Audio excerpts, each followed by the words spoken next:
All right, so I was kind of doing an audit on the truck today, and I noticed like my half-inch drive game is like super weak. Like, I don't have many half-inch drive ratchets, and makes sense. Most stuff I work with is passenger stuff, smaller stuff, and mostly I'm using 3/8. So like 90% of my tools, as far as ratchets and stuff, it's gonna be 3/8 drive. I even have more 1/4 inch stuff than I don't have a little bit of 1/2 inch. This is like my only 1/2 inch ratchet, like this big one right here and this Tecton. And then I got the snap-on comfort grip to go on the truck for when I have to work with certain things on the campers that require 1/2 inch drive, like your heating elements and different like sensors and stuff in different systems need a 1/2 inch drive because the stuff's in there really tight, and some of them takes really big sockets. And then of course when you're working with like wheels, bearings, hubs, axle nuts, stuff like that, 1/2 inch drive. So I had like this cobalt one too, but I had to get rid of that ratchet because it was locking up a lot, and so it was trash. So yeah, so this is the new snap-on one that I got,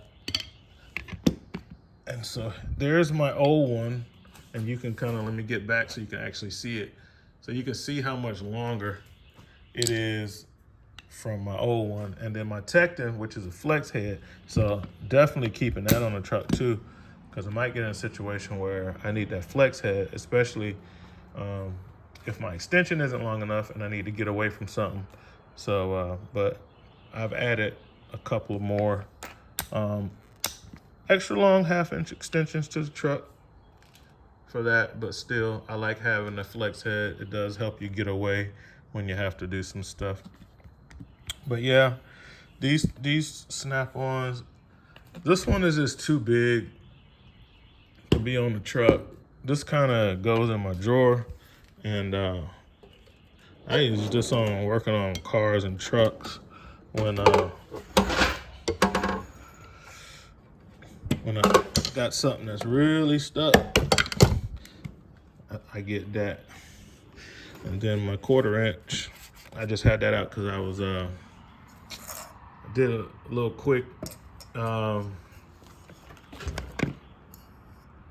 the RT Challenger, disabled the active exhaust. So these are the springs from the active exhaust, and but one of his is messed up anyway.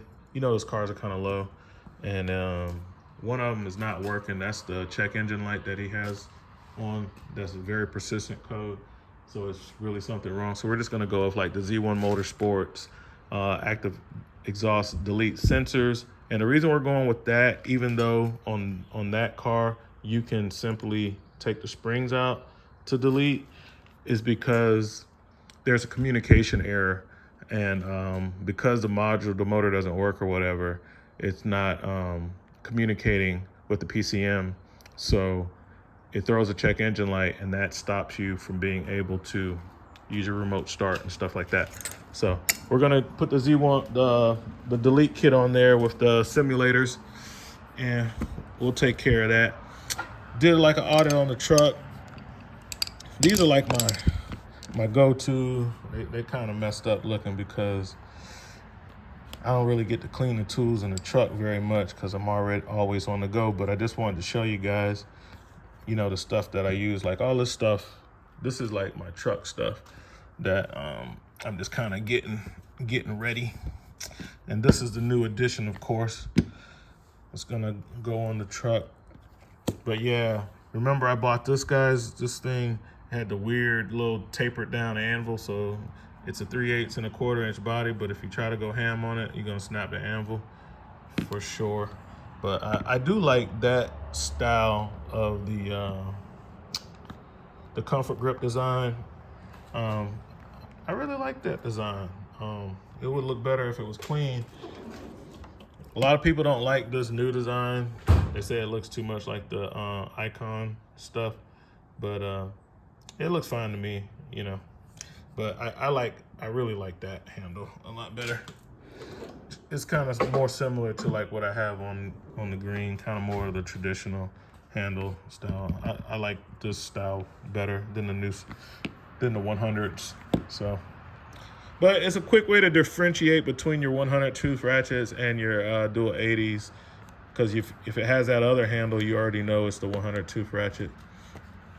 So these are awesome, guys. Double swivel by Koken. This one's in a 1/4 inch drive. I also have the 3/8. You got to get that. And for my ratchets, so what I'm using a lot, and you could tell by the wear and tear on them, is this Astro quick release. It's basically like a 3/8 drive and a 1/4 inch body, but the snap-on is even smaller. So the snap-on is super compact. And then another one of my go-tos, especially when I need the fine tooth count, is gonna be this Nepros. This is Nepros. They normally look like super nice and pretty and stuff because people don't really use them, but because I use mine a lot and it stays in a toolbox that gets jostled around all day, it doesn't have that nice mirror finish like it used to. Maybe it'll look better if I cleaned it up. And another quick release Nepros compact head stubby. All right, these are like my winners. I kind of go to these a lot. And then if the space is really limited, this one has a thinner shaft, so give you a little more swing arc. And then for the stubby in the 3/8, the head's nowhere near compact because it's a standard 3/8 head, but it's a snap-on stubby 100 tooth. It's non-quick release. I do have the quick release version of the dual 81 like this, but I don't use it. This normally, when I'm in a stubby situation for the 3/8 side, this little Nepros is normally what I'm going for, and it's getting me through. And I've used this a lot because it's a flex head. I can kind of move the head out the way, and that kind of gives me the power of a longer ratchet, but the maneuverability of a shorter ratchet. So that's what I'm using, like a whole lot. Other things, guys, go ahead and start before it gets hot. Start buying those fans, especially if you do mobile and stuff, or even in the shop. I got the big Craftsman and I got a little one. This thing has been working out great. The battery life on it is awesome. I never have to turn it on more than the lowest setting. So that's something that contributes to the length of the battery life. Speaking of lights, speaking of lights, this Nevo, you guys let me know if you're familiar with this brand. This is a pretty awesome light. This thing is like super bright. It ramps up, buddy. Woo! This is a torch, bro. 3 different light settings. And then you can like widen it, like you can like twist this thing to make the beam. I think this one does that. I don't know, maybe that's a different light. But it's called the, it's supposed to be 12,000 lumens. I don't know, it is at nighttime, you point it at the woods and stuff, it's basically daylight. So, I've had this for maybe like 2 years, you know, rechargeable, USB-C, and regular USB, I guess, for using it as a power supply. You can use it like in a pinch to charge your phone or something. That's what the other one's for. And then the USB-C is to charge the batteries inside of this one. So that's a beast of a light.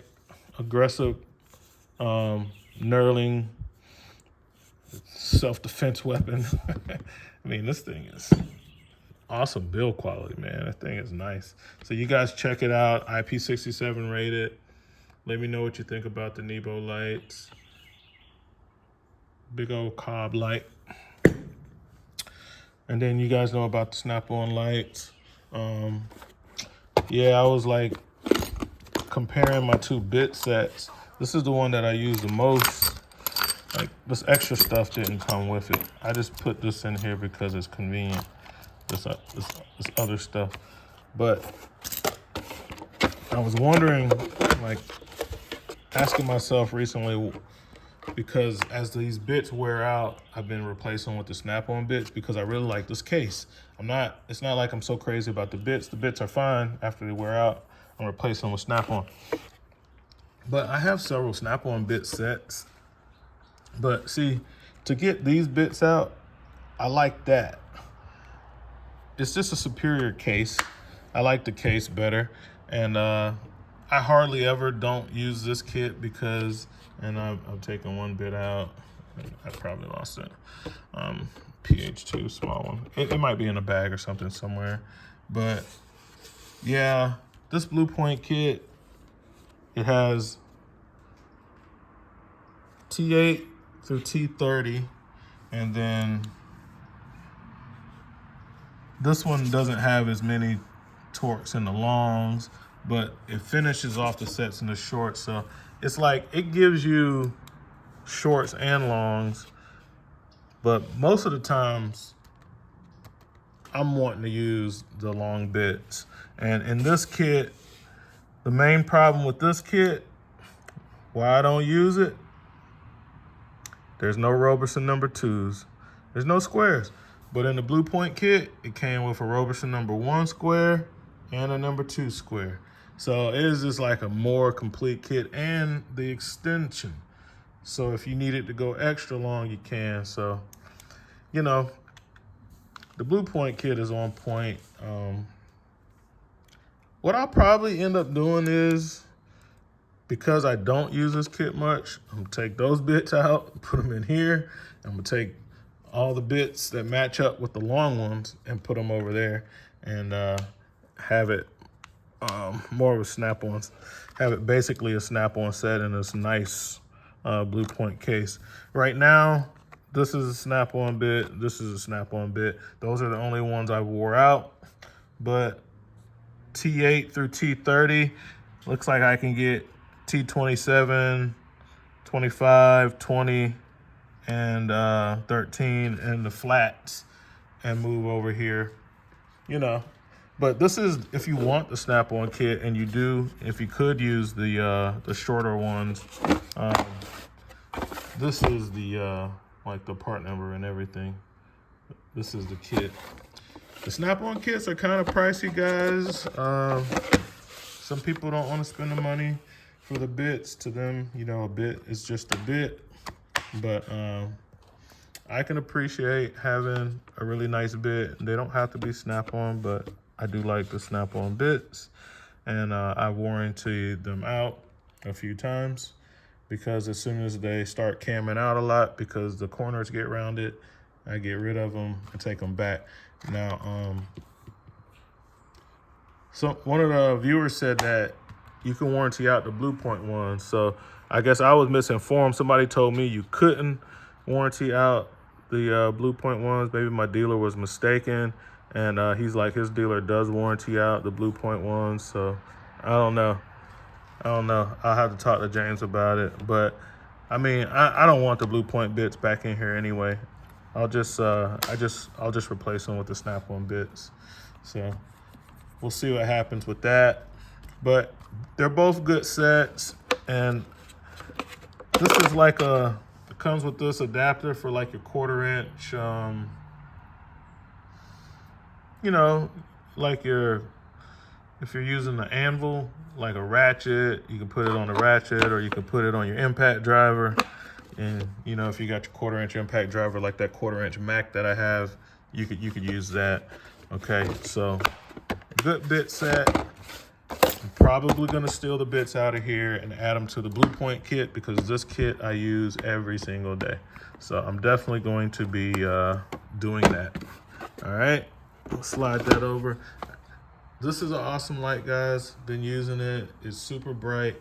You know, I really like the snap-on lights. They work really well. They are made in China, and But my guy, he warranties them out for me even after a year. You know, most of these lights only come with a year warranty. My guy doesn't give me a hassle with that. You know, he just give me another one. He'll order me another one. You know, he'll make it work. All right, man. This is a great drill bit set. If you work with stuff like metal and stuff, this is a machinist bit. And ideally, when you're working with drill bits, you want to use the shortest bit possible because it's more rigid, it doesn't flex, and it'll be less prone to break on you. Of course, you have to use the right amount of pressure and the right speed. But these are Cobalt drill bits. I warrantied out through my Mac dealer, Mark Sanford, great Mac dealer, and I warrantied these out, no problems, even the small ones. And those are the ones that normally break, are the small ones. Snap-on, I don't buy their bits because they won't warranty out the small one, only the large ones. And I don't believe either one of them will warranty them out just because they get dull. You're supposed to sharpen them. But if you sharpen them so much to it's like a nub, then maybe they'll give you another bit. I'm not sure. They might consider it a consumable. I have to check on that. But yeah, these are nice. I like the way the kind of like the Blue Point. You see, I like the way it flips up. You can get the bits out, and then you can get to the sizes that are in the back. So that's pretty nice. Has a little conversion chart. A really good case. These have been nice. Now these are my go-to Allen keys for the truck. These are just some of my favorite and most used tools, guys. These Eklunds, made in USA. I think they used to, back in the day, they used to make, Snap-on used to rebrand the Eklunds, and that was their Allen keys. And these are the balls. I'm not a big fan of it. I try not to use the ball end on something that's tight, but if I run into something that I have to go at an angle, I do have them. But if it's super tight, I'm probably gonna be reaching for, I have like little small stubby Allen sockets that I would use on an extension first. So I would probably kind of get my UJ and do something like that because they're stronger. So, but yeah, but I have these, I use these. I typically try to use the short side. If I can't, I will use this side, but not on something that's really tight. Then I'm gonna go to something else like a T-handle straight or a Allen socket bit, Allen bit socket, you know, something like that. I got a really exhaustive kit. And then I keep the Snap-on one, the one that I use the most, the 1/8" one, because I kind of use it as a feeler gauge. I keep that with me too. And I think this might be, I think it's one of these other ones. I think it's like a 5/64 or a 5/32 to adjust the water pump, the pressure switch on the water pump. It takes a small Allen key. I don't think it's the 1/8 though. It would be awesome if it was, but I don't think it is. I think it's smaller than that. But yeah, love the Malco flip sockets, and I keep the little DeWalt, and you can see it's all gunked up, but it's easy to just take it off and wipe it off. You know, the rocks have small amounts of metal in them, and they stick to the magnets from me dropping this and working in the gravel, because I have to work in the gravel a lot. Campgrounds, that's how it is. So yeah, guys, this is a quick update. Somebody asked a question about scanner. Which scanner will do a VIN write a VIN to like a used ECM. I answered him and sent him a video from Curtis, who I will be buying my next Autel scanner from. It depends on the scanner. It depends on the vehicle. It also depends on the scanner. So just because you have a scanner or I have a scanner, say one of my Autels, let's say I had Autel Elite that can write a VIN to a Chrysler. It doesn't mean that it will also be able to write a VIN to any other ECU. It doesn't work like that. It's like they have capabilities based on vehicles. So um, you're, you're never gonna find that magic bullet scanner. The best thing you can do is whatever you work on the most, get one that will have the features that's gonna help you out with that. These are the size circlip snap rings that I'm normally dealing with the components that I'm working on. So that's why I bought that set of snap-ons, because it works with the size that I work with the most. So that's the size snap ring that I was referring to in those videos when I was doing the snap ring comparisons. And it, you know, you need something with a very fine tip, and this is like well, this one is even smaller, but yeah. But it's getting cold out here, guys.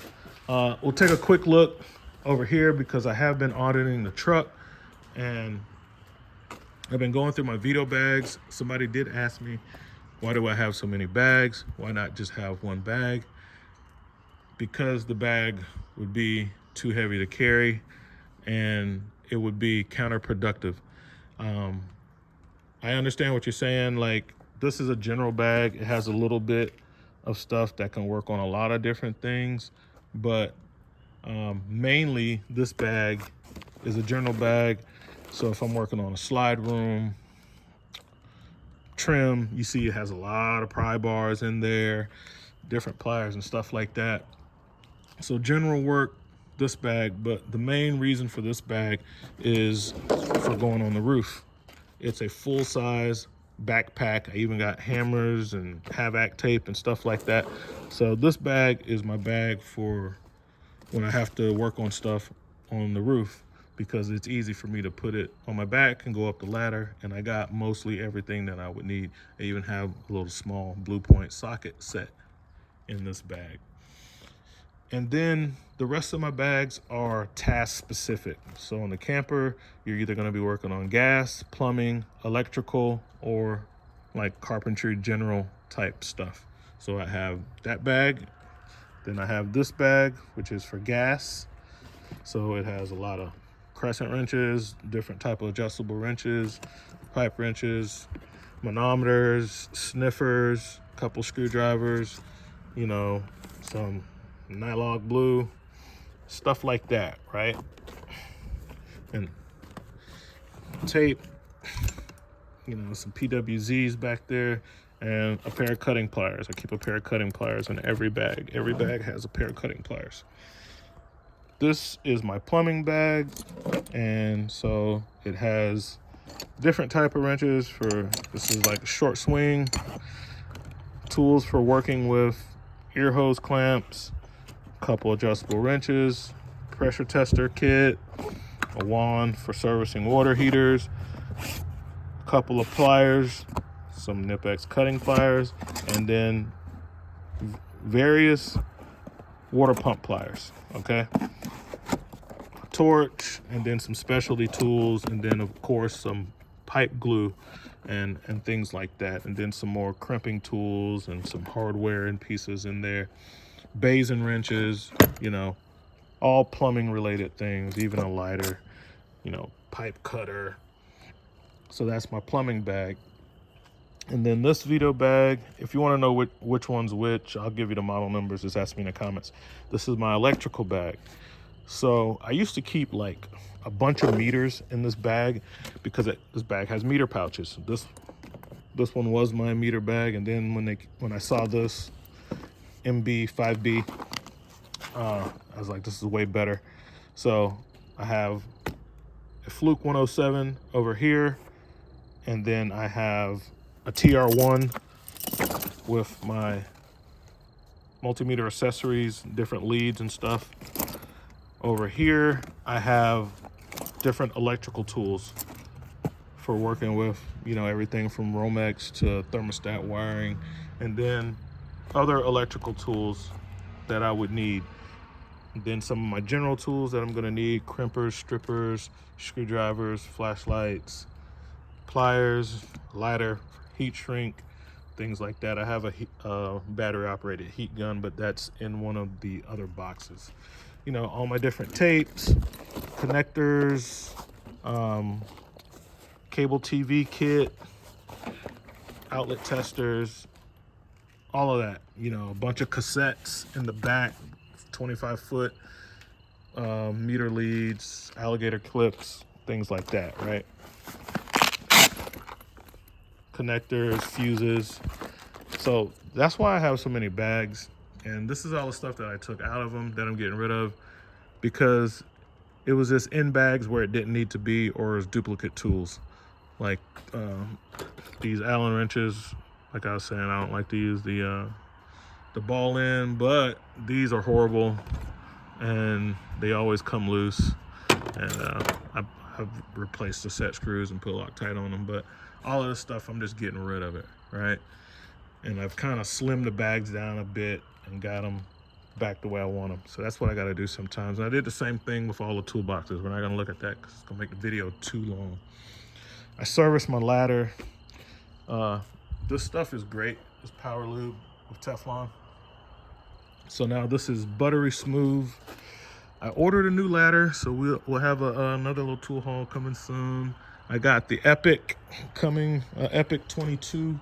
And when it gets here, I'll show you why I bought that, even though I already have two 22-foot ladders sitting on top of the truck there. But yeah, just lubing all the moving parts on this makes this work so smooth, man. It is nice. So that's what we got. It's about time for me to eat. So I will catch you guys later. RV Tech Pro out.